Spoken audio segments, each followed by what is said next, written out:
저는 당신의 딸입니다. 저는 오늘 제 자식들을 고소하기로 결심했습니다. 이 말을 입 밖으로 꺼내기까지 평생이 걸렸습니다.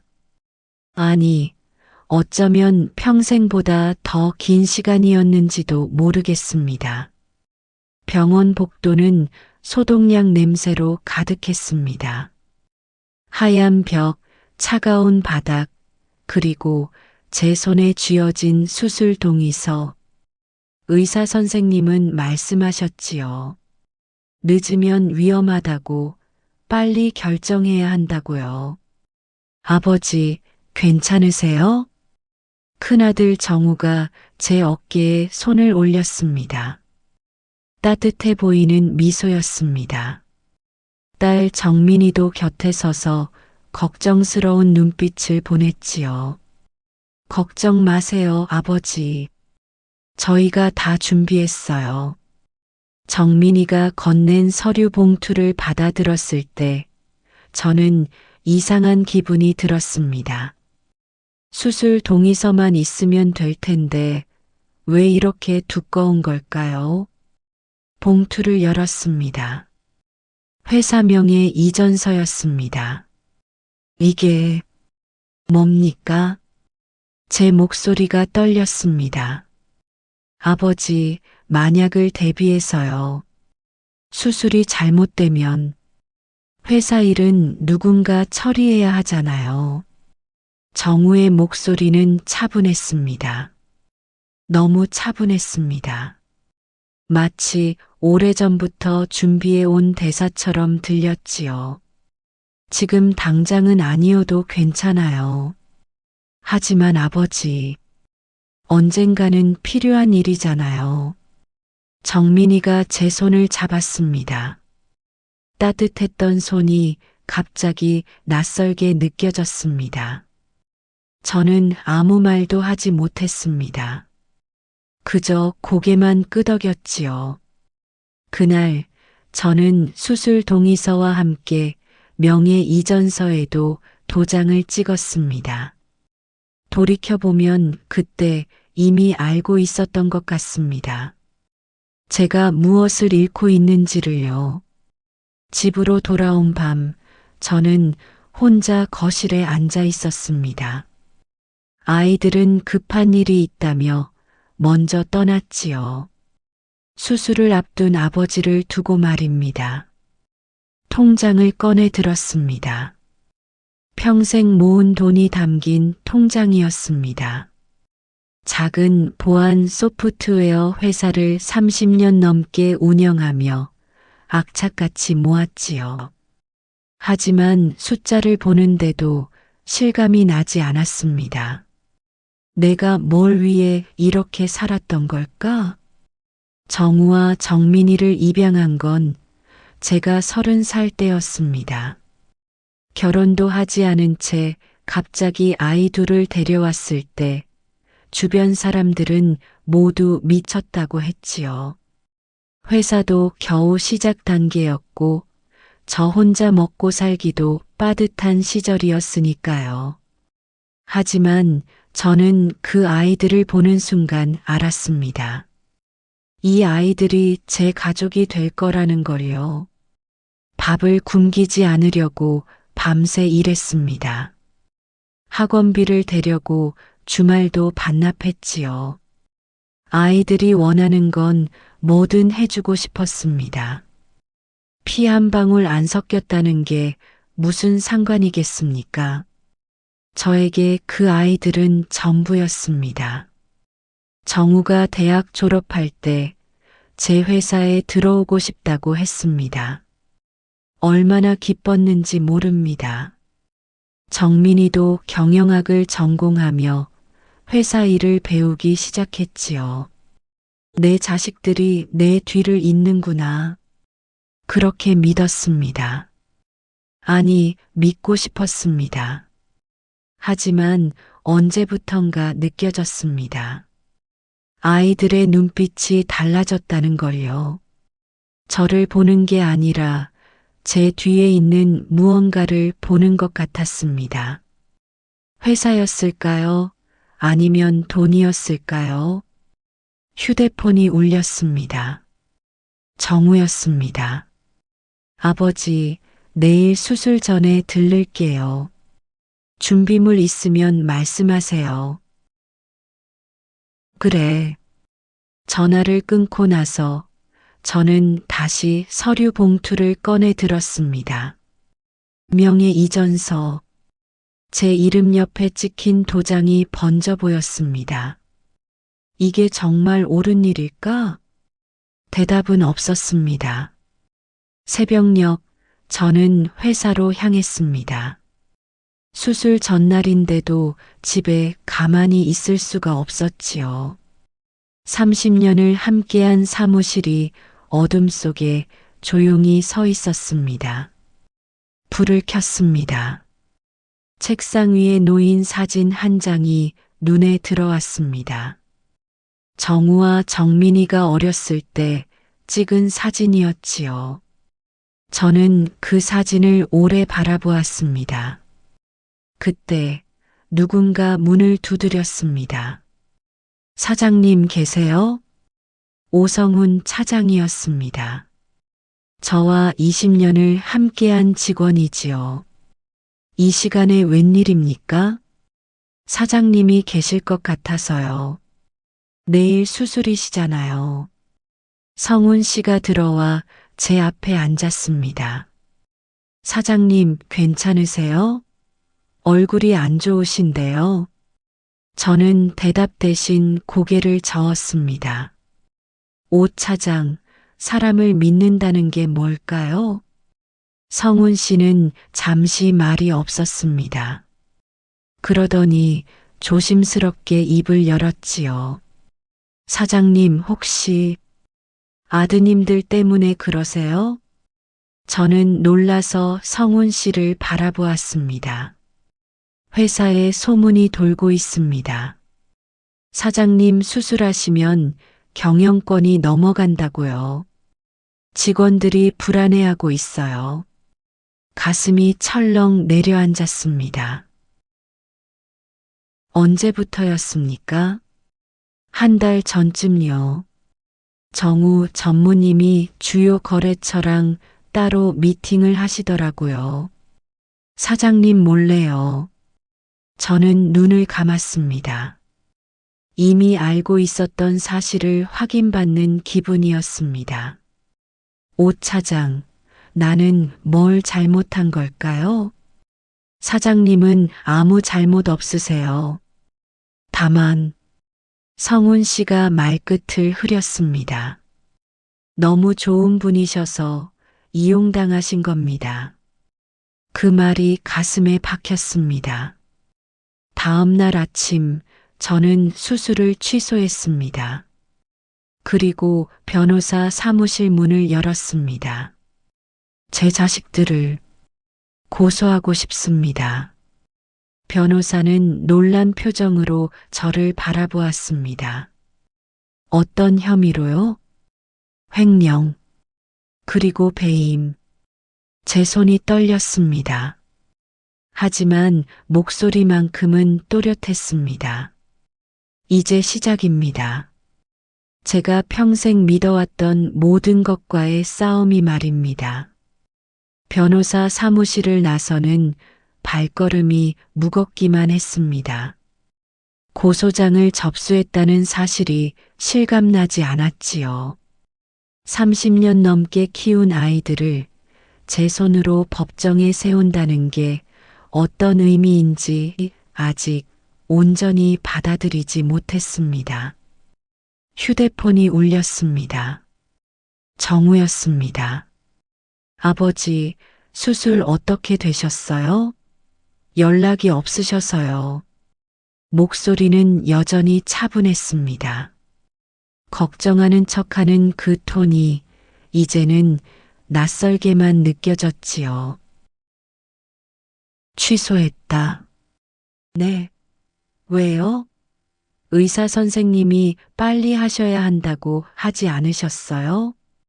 내 몸이니까 내가 결정한다. 그리고 정우야. 저는 잠시 말을 멈췄습니다. 회사 일로 따로 만나자. 할 얘기가 있다. 전화를 끊었습니다. 정우가 뭐라 대답했는지 듣지 못했습니다. 아니, 듣고 싶지 않았는지도 모르겠습니다. 집으로 돌아와 오래된 앨범을 꺼냈습니다. 먼지가 수북이 쌓여 있었지요. 표지를 닦아내고 첫 장을 펼쳤습니다. 정우를 처음 만난 날의 사진이었습니다. 26살 보육원 마당에서 혼자 공을 차고 있던 아이. 다른 아이들이 떠들며 뛰어노는데 정우만 구석에서 말없이 공을 찼지요. 제가 다가가자 아이는 움찔했습니다. 안녕. 누구세요? 너를 데려가러 왔어. 우리 집에 갈래? 정우는 제 얼굴을 한참 바라보더니 고개를 저었습니다. 싫어요. 어차피 또 버릴 거면서. 그 말이 가슴에 박혔습니다. 버려진 아이의 눈빛, 세상을 믿지 못하는 아이의 목소리. 저는 그 자리에 무릎을 꿇었습니다. 나는 안 그래. 약속할게. 내가 원하지 않는 한 절대 보내지 않을게. 정우는 울지 않았습니다.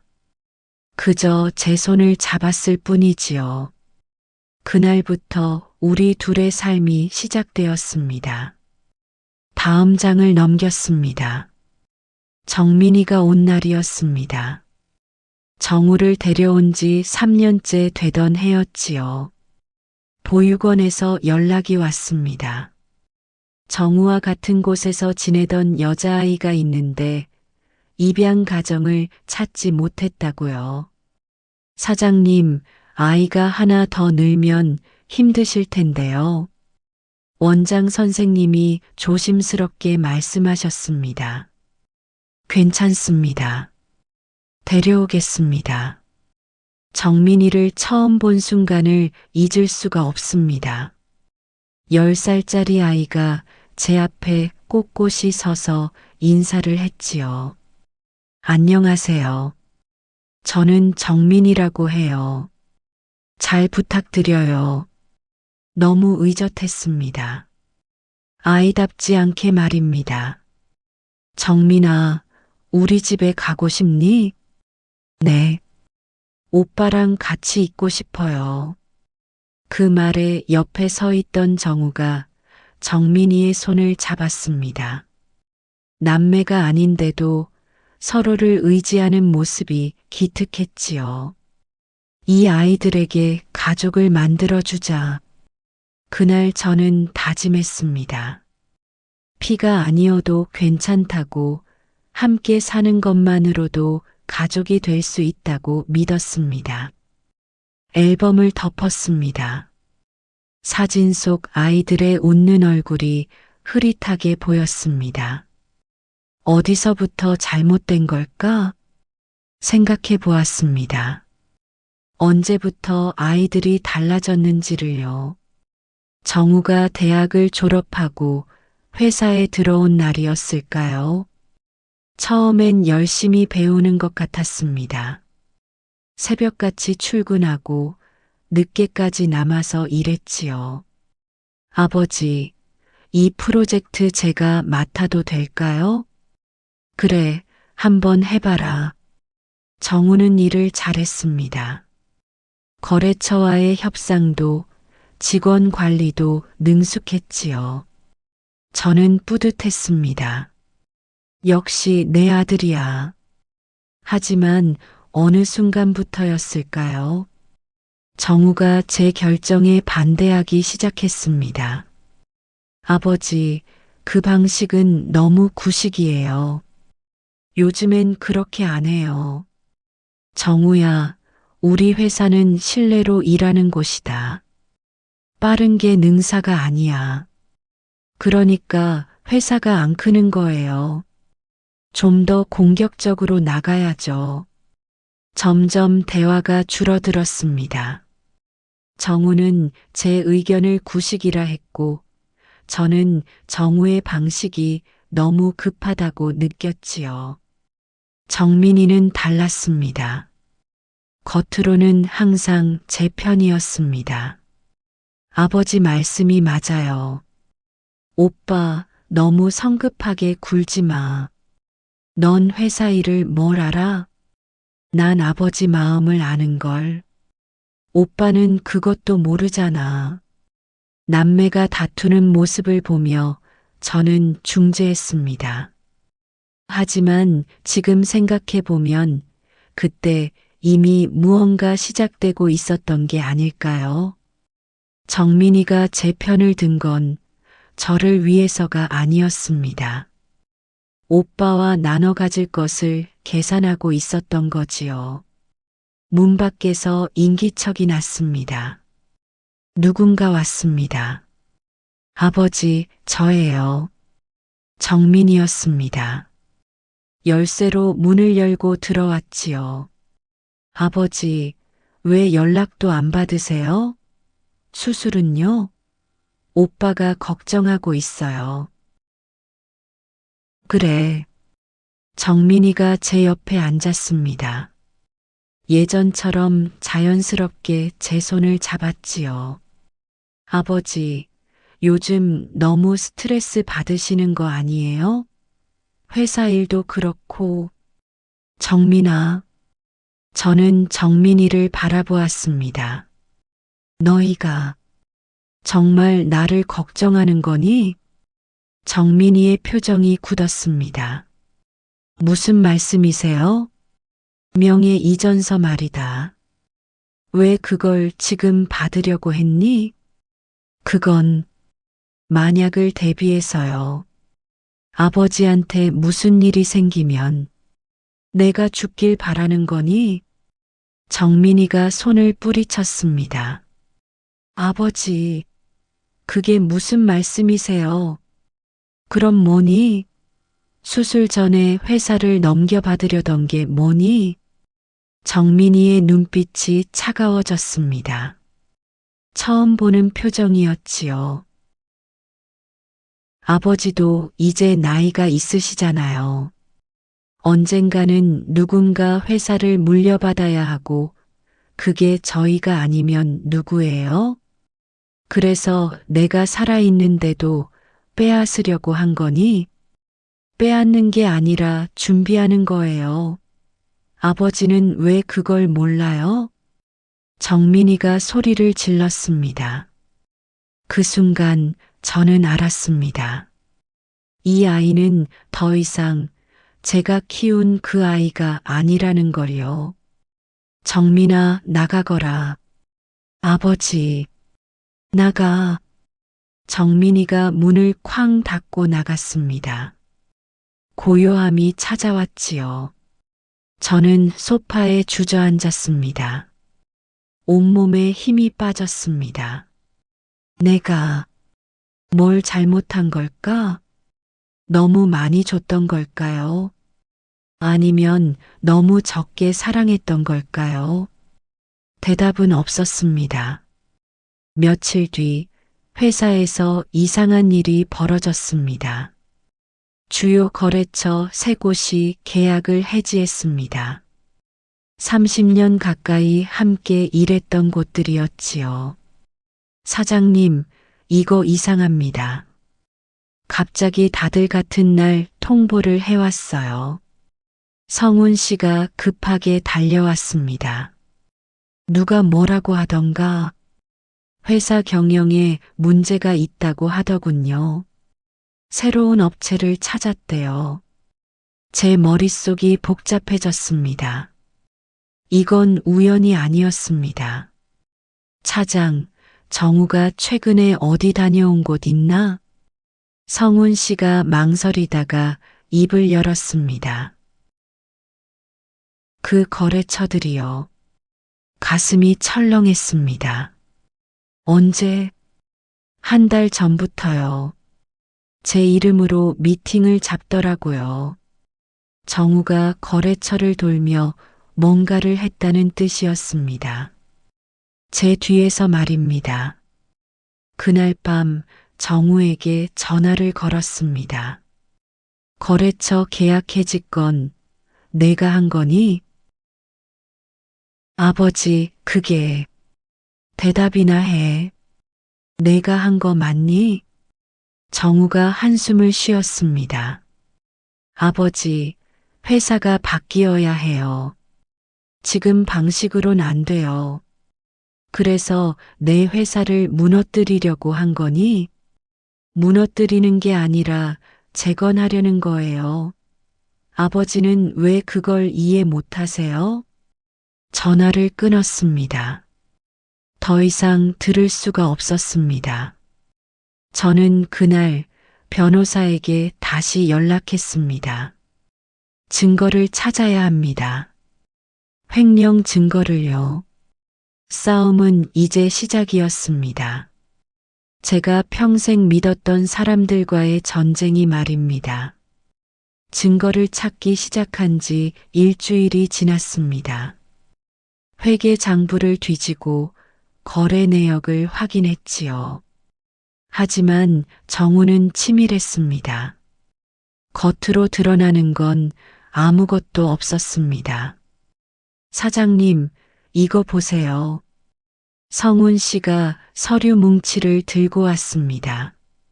3년 전부터 유령 계좌로 돈이 빠져나간 흔적이 있어요. 액수가 작아서 눈에 안 띄었는데 합치면 상당합니다. 얼마나? 2억 정도요. 손이 떨렸습니다. 2억. 적은 돈이 아니었지요. 누구 명의입니까? 정우 전무명의 법인이에요. 하지만 서류상으로는 정상 거래처럼 처리돼 있습니다. 저는 고개를 떨궜습니다. 증거는 있었습니다. 하지만 이걸로 충분할까요? 그날 오후 예상치 못한 방문객이 왔습니다. 김도현 사장님 계십니까? 낯선 여자였습니다. 35쯤 되어 보이는 단정한 옷차림의 여성이었지요. 누구십니까? 처음 뵙겠습니다. 저는 서윤아라고 합니다. 여자가 명함을 건넸습니다.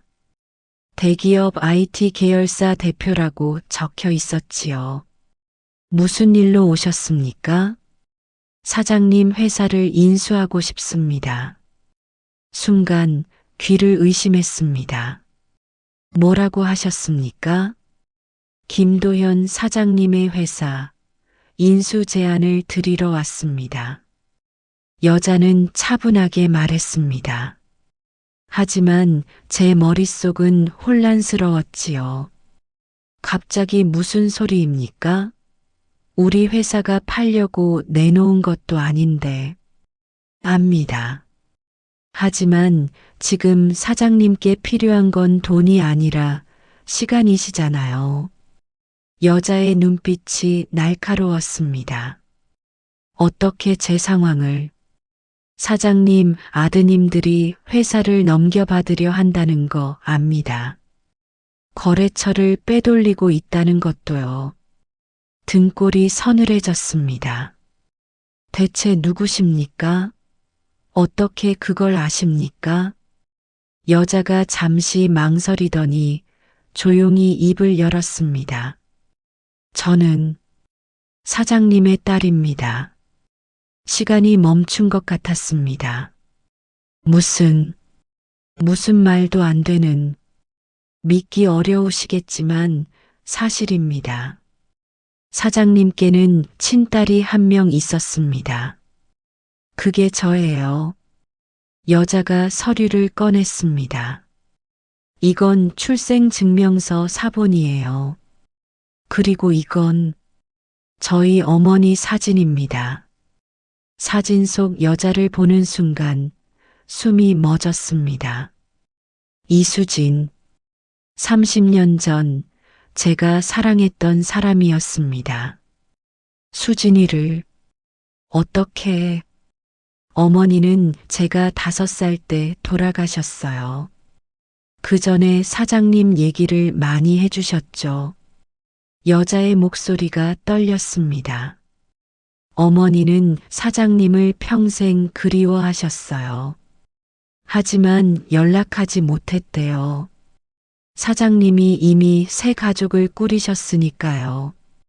가슴이 무너지는 것 같았습니다. 수진이와 헤어진 건 제 잘못이었습니다. 회사 일에 매달리느라 그녀를 돌보지 못했지요. 결국 그녀는 떠났고 저는 그녀가 임신한 줄도 몰랐습니다.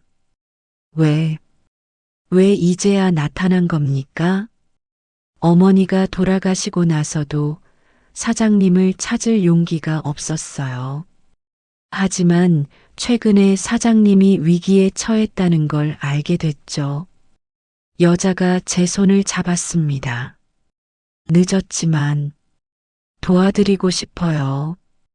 아버지, 그 말에 눈물이 쏟아질 뻔했습니다. 하지만 저는 손을 뿌리쳤습니다. 안 됩니다. 왜요? 당신이 진짜 내 딸인지 어떻게 압니까? 증거도 없이 그냥 믿으라고요? 여자가 슬픈 표정을 지었습니다. DNA 검사를 하시죠. 그럼 믿으시겠어요? 그렇게 하겠습니다. 며칠 뒤 검사 결과가 나왔습니다. 99.9% 친자 확률. 서윤아는 정말 제 딸이었습니다. 하지만 기쁨보다 혼란이 먼저 왔습니다. 30년 만에 나타난 친딸, 그리고 30년을 함께한 양자들. 무엇을 믿어야 할까요? 그날 밤 정우와 정민이가 찾아왔습니다. 아버지, 들었어요. 무슨 여자가 나타났다면서요? 정우의 표정이 굳어 있었습니다. 그래, 친딸이라고 주장한다던데 사기꾼 아니에요? DNA 검사 결과가 나왔다. 정민이가 소파에 주저앉았습니다. 아버지, 설마 그 여자 말을 믿으시는 거예요? 검사 결과가 거짓말을 하겠니? 정우가 서류를 꺼냈습니다. 아버지, 이거 보세요. 제가 알아봤는데 그 여자 회사가 최근 자금난에 빠졌대요. 아버지 회사를 노리고 접근한 거예요. 머릿속이 복잡해졌습니다. 정우의 말이 맞을까요? 유나가 정말 저를 이용하려는 걸까요? 아버지, 그 여자 만나지 마세요. 위험해요. 알았다. 아이들이 돌아간 뒤 저는 혼자 남았습니다. 누구를 믿어야 할까요? 30년을 함께한 아이들인가요? 아니면 갑자기 나타난 친딸인가요? 휴대폰이 울렸습니다. 유나였습니다. 사장님, 만나 뵐 수 있을까요? 드릴 말씀이 있어요. 무슨 말입니까? 직접 만나서 말씀드리고 싶어요. 중요한 일이에요. 다음 날 저는 유나를 만났습니다. 사장님께 보여드릴 게 있어요. 유나가 노트북을 켰습니다. 화면에는 거래 내역이 가득했지요. 이게 뭡니까? 정우 전무님의 비자금 계좌예요. 3년간 2억이 넘는 돈을 빼돌렸더군요. 제가 찾던 증거였습니다. 어떻게 이걸? 제 회사가 IT 계열사예요. 데이터 추적은 전문이죠. 유나가 저를 바라보았습니다. 사장님, 전 정말 도와드리고 싶어요. 하지만 믿지 못하시겠죠? 30년을 함께한 아이들과 갑자기 나타난 낯선 여자. 당연히 의심하실 거예요. 유나의 목소리가 떨렸습니다. 하지만 사장님, 묻고 싶어요. 진짜 가족이란 게 뭘까요? 시간일까요? 아니면 진심일까요? 그 질문이 가슴에 박혔습니다. 저는 평생 피가 중요하지 않다고 믿었습니다. 함께한 시간이 가족을 만든다고 생각했지요. 하지만 지금은 모르겠습니다. 유나 씨, 네, 내게 시간을 주십시오. 생각할 시간을요. 유나가 고개를 끄덕였습니다. 알겠어요. 기다릴게요. 집으로 돌아오는 길, 저는 생각했습니다. 나는 또다시 사람을 믿어도 되는 걸까? 30년을 함께했지만 저를 배신한 아이들. 처음 만났지만 손을 내민 딸. 무엇이 진짜일까요? 그날 밤 저는 결심했습니다. 진실을 찾기로요. 누가 거짓말을 하는지, 누가 진심인지. 이번엔 속지 않겠습니다. 이번엔 제대로 보겠습니다. 진실을 찾기 위해 저는 움직이기 시작했습니다. 먼저 정우가 만났다는 거래처를 직접 찾아갔습니다. 30년 가까이 함께 일한 곳이었지요. 사장님, 오랜만입니다. 상대 회사 대표가 어색하게 웃었습니다. 왜 계약을 해지하셨습니까? 우리가 잘못한 게 있습니까? 대표가 한숨을 쉬었습니다. 사장님, 솔직히 말씀드릴게요. 정우 전무님이 오셔서 그러시더군요. 사장님이 건강이 안 좋으셔서 곧 회사를 정리하실 거라고요. 뭐라고요? 새로운 회사를 차릴 테니 그쪽과 거래하자고 하셨어요. 조건도 더 좋게 해주신다고요. 가슴이 철렁 내려앉았습니다. 그래서 계약을 해지하신 겁니까? 죄송합니다, 사장님. 사업이다 보니 더 이상 듣고 싶지 않았습니다. 돌아 나오는 길, 다리에 힘이 풀렸지요. 정우는 제가 살아있는데도 이미 저를 없는 사람 취급했습니다. 내가 정말 아무것도 아니었던 걸까? 회사로 돌아오니 성훈 씨가 기다리고 있었습니다. 사장님, 직원들이 불안해하고 있습니다. 회사가 어떻게 되는 거냐고 물어요. 미안하네. 사장님 잘못이 아닙니다. 성훈 씨가 제 어깨에 손을 올렸습니다. 사장님, 20년 동안 함께 일했잖아요. 사장님이 어떤 분인지 저는 압니다. 포기하지 마세요. 그 말에 힘을 얻었습니다. 고맙네, 오 차장.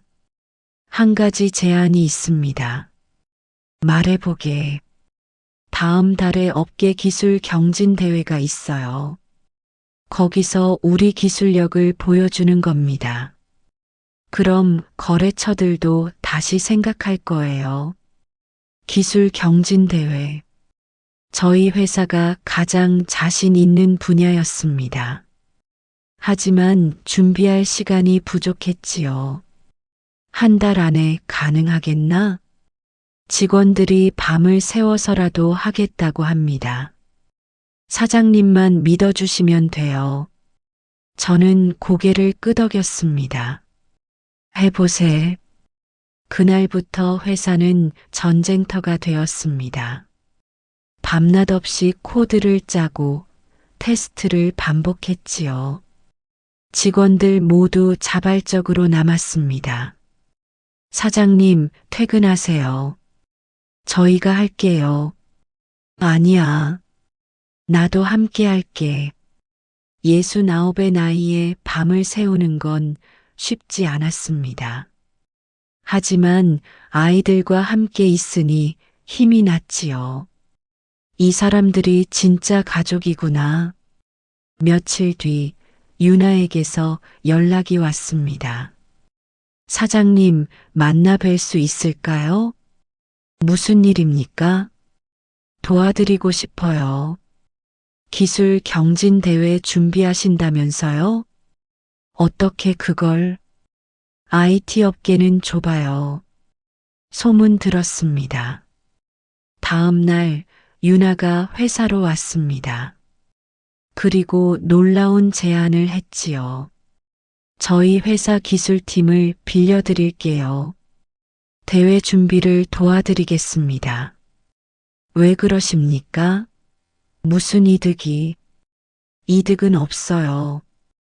그냥 아버지를 돕고 싶을 뿐이에요. 유나의 눈빛이 진지했습니다. 아직도 저를 못 믿으시죠? 솔직히 그렇습니다. 괜찮아요. 천천히 믿어주세요. 저는 기다릴 수 있어요. 유나의 팀이 합류하면서 작업 속도가 빨라졌습니다. 젊은 개발자들이 밤낮으로 뛰어다녔지요.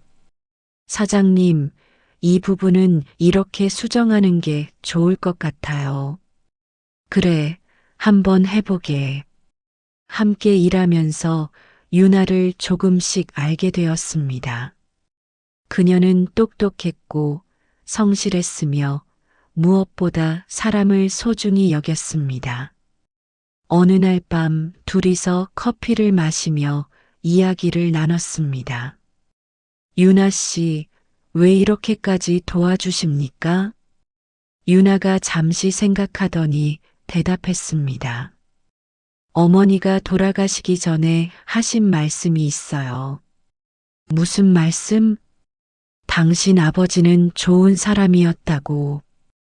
다만 일에 너무 빠져서 주변을 못 봤을 뿐이라고요. 유나의 목소리가 떨렸습니다. 어머니는 아버지를 원망하지 않으셨어요. 오히려 더 잘 됐으면 좋겠다고 하셨죠. 미안합니다. 아니에요. 사과하실 필요 없어요. 어머니도 선택하신 거니까요. 유나가 제 손을 잡았습니다. 이제라도 아버지를 만났잖아요. 그걸로 충분해요. 그 순간 무언가 마음속에서 녹아내리는 느낌이었습니다. 이 아이는 진짜일지도 모른다. 대회 이틀 전 정우가 회사로 찾아왔습니다. 아버지, 무슨 짓을 하시는 겁니까? 무슨 말이냐? 그 여자랑 같이 일한다면서요? 사기꾼이라니까요. 증거가 있나?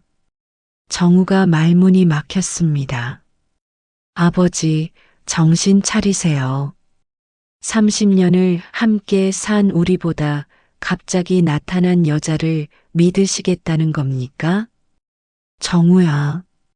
저는 정우를 똑바로 바라보았습니다. 넌 거래처를 빼돌리면서 나한테 거짓말했다. 회사 돈을 빼내면서도 모른 척했지. 그건 30년을 함께 살았다는 게 뭘 의미하니? 시간이 쌓였다고 가족이 되는 게 아니야. 서로를 믿고 존중할 때 가족이 되는 거다. 정우의 얼굴이 굳었습니다.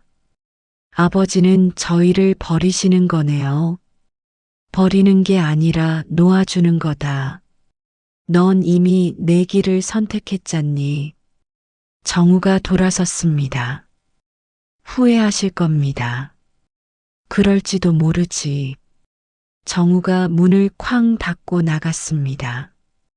가슴이 아팠지만 후회는 없었습니다. 드디어 대회 날이 왔습니다. 경쟁사들이 즐비했고 정우도 새 회사 이름으로 참가했지요. 사장님, 긴장되시죠? 성훈 씨가 물었습니다. 그렇네.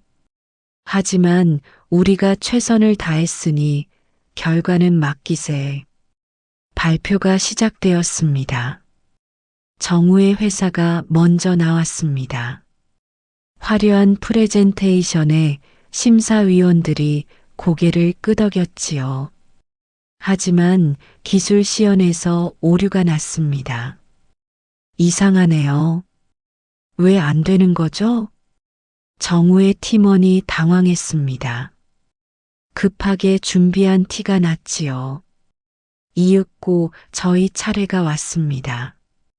성훈 씨와 유나가 함께 발표했습니다. 기술은 단순했지만 안정적이었고 무엇보다 실용적이었지요. 이 기술은 중소기업도 쉽게 도입할 수 있습니다. 비용도 절반 이하고요. 심사위원들의 표정이 밝아졌습니다. 결과가 발표되었습니다. 대상은 김도현 사장님 팀입니다. 직원들이 환호성을 질렀습니다. 유나가 제 손을 잡았지요. 축하드려요, 아버지. 저는 처음으로 유나를 껴안았습니다. 고맙다, 딸아. 그 순간 모든 게 명확해졌습니다. 가족은 피가 아니었습니다. 시간도 아니었지요. 끝까지 함께 남아준 사람들. 그들이 진짜 가족이었습니다. 대화가 끝난 뒤 저는 법원으로 향했습니다. 드디어 재판 날이었습니다. 정우와 정민이를 상대로 한 소송이지요. 법정에 들어서니 두 아이가 앉아 있었습니다. 예전처럼 저를 보며 웃지 않았습니다. 그저 고개를 숙이고 있을 뿐이었지요. 피고 측 할 말 있습니까? 판사가 물었습니다. 정우가 일어났습니다. 저희는 아버지를 배신하려던 게 아니었습니다. 그럼 뭡니까? 단지 회사를 더 크게 만들고 싶었을 뿐이에요. 아버지 방식은 너무 느렸어요. 정우의 목소리가 떨렸습니다. 하지만 잘못된 방법을 선택했습니다. 인정합니다. 판사가 서류를 넘겼습니다. 횡령 금액 2억 3천만 원, 거래처 이탈로 인한 손해 1억 5천만 원, 총 3억 8천만 원의 배상과 징역 2년을 선고합니다. 정민이가 흐느꼈습니다. 아버지, 죄송해요. 정말 죄송해요. 저는 아무 말도 하지 않았습니다. 그저 두 아이를 바라볼 뿐이었지요. 법정을 나서는데 정우가 뒤따라왔습니다. 아버지, 뭐냐? 미안했습니다. 정말로요. 정우가 무릎을 꿇었습니다. 30년 동안 키워주신 은혜를 배신했습니다. 변명하지 않겠습니다. 저는 정우를 일으켰습니다. 일어나라. 아버지, 나는 너희를 자식으로 키웠다. 하지만 내 인생을 넘기라고 준 적은 없다. 정우의 눈에서 눈물이 흘렀습니다. 알고 있습니다. 이제야 알았어요. 저는 정우의 어깨에 손을 올렸습니다. 정우야, 넌 똑똑한 아이였다. 하지만 사람을 믿는 법은 몰랐지. 이번 일로 배웠으면 좋겠구나. 사람은 돈으로 살 수 없다는 걸. 정우가 고개를 끄덕였습니다. 가르쳐 주셔서 감사합니다. 정민이도 다가왔습니다. 아버지, 저도 정말 죄송해요. 정민아, 네, 넌 착한 아이였다. 하지만 욕심을 이기지 못했구나. 정민이가 울음을 터뜨렸습니다. 용서해 주세요. 용서해 주세요. 저는 두 아이를 안아주었습니다. 마지막으로 말입니다. 용서는 한다. 하지만 이젠 각자의 길을 가졌구나. 아버지, 너희도 이제 어른이다. 스스로 책임지고 살아라. 두 아이가 고개를 숙였습니다. 저는 돌아섰습니다. 뒤를 돌아보지 않았지요. 이게 옳은 일일까? 대답은 없었습니다. 하지만 후회는 없었습니다. 회사로 돌아오니 직원들이 박수로 맞아주었습니다. 사장님, 승소하셨다면서요? 고맙네들. 너희 덕분이야. 성훈 씨가 다가왔습니다. 사장님, 이거 보세요. 대회 이후로 계약 문의가 쏟아지고 있어요. 정말인가? 네. 그동안 떠났던 거래처들도 다시 연락 왔어요. 가슴이 뜨거워졌습니다. 아직 끝나지 않았구나. 그날 저녁 유나와 저녁을 먹었습니다. 아버지 힘드셨죠? 그래, 조금. 후회되세요? 아니, 이제야 제대로 된 것 같구나. 유나가 미소 지었습니다. 아버지, 제가 하나 제안해도 될까요? 말해봐라. 저희 회사랑 합병하면 어떨까요? 아버지 기술과 저희 자본이 합치면 더 큰 회사를 만들 수 있어요. 순간 망설여졌습니다. 또다시 믿어도 될까? 하지만 유나의 눈을 보니 확신이 들었습니다. 좋다. 해보자꾸나. 정말요? 단 조건이 있다. 뭔데요? 직원들은 하나도 자르지 않는다. 그리고 회사 이름도 바꾸지 않는다. 유나가 웃었습니다. 당연하죠. 아버지가 30년 동안 지킨 것들인데요. 그날 밤 저는 오랜만에 편히 잠들었습니다. 몇 달 뒤 합병이 완료되었습니다. 새로운 사무실에서 첫 전체 회의를 열었지요. 여러분, 오늘부터 우리는 새로운 출발을 합니다. 저는 직원들을 바라보았습니다. 지난 시간이 힘들었습니다. 하지만 끝까지 남아준 여러분 덕분에 여기까지 왔습니다. 박수가 터져 나왔습니다. 앞으로도 함께 갑시다. 우리는 가족입니다. 회의가 끝나고 유나가 제 사무실로 왔습니다. 아버지, 이거 드릴 게 있어요. 낡은 편지 한 통이었습니다. 뭐냐? 어머니가 남기신 편지예요. 아버지한테 드리라고 하셨어요. 손이 떨렸습니다. 30년 만에 받는 수진이의 편지였지요. 편지를 펼쳤습니다. 도연 씨, 잘 지내고 계시나요?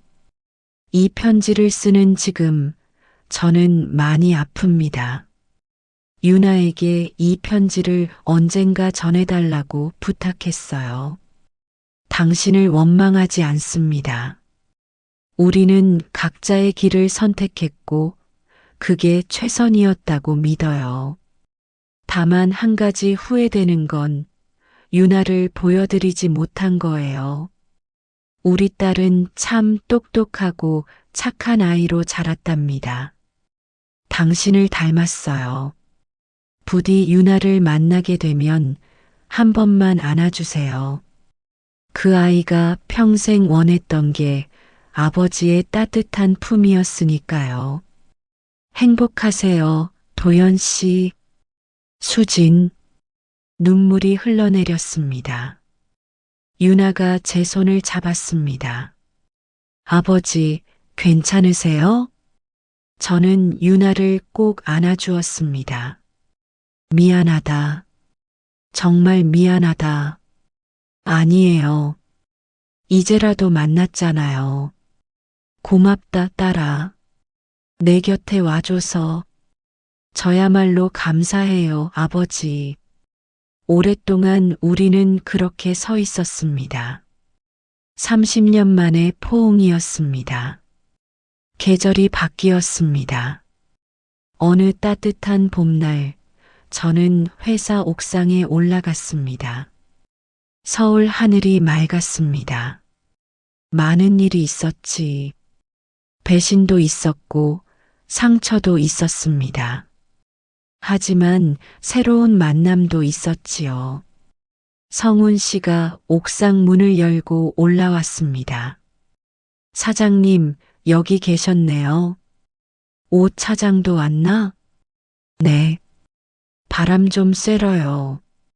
우리는 나란히 서서 하늘을 바라보았습니다. 오 차장, 고맙네. 뭐가요? 끝까지 남아줘서. 성훈 씨가 웃었습니다.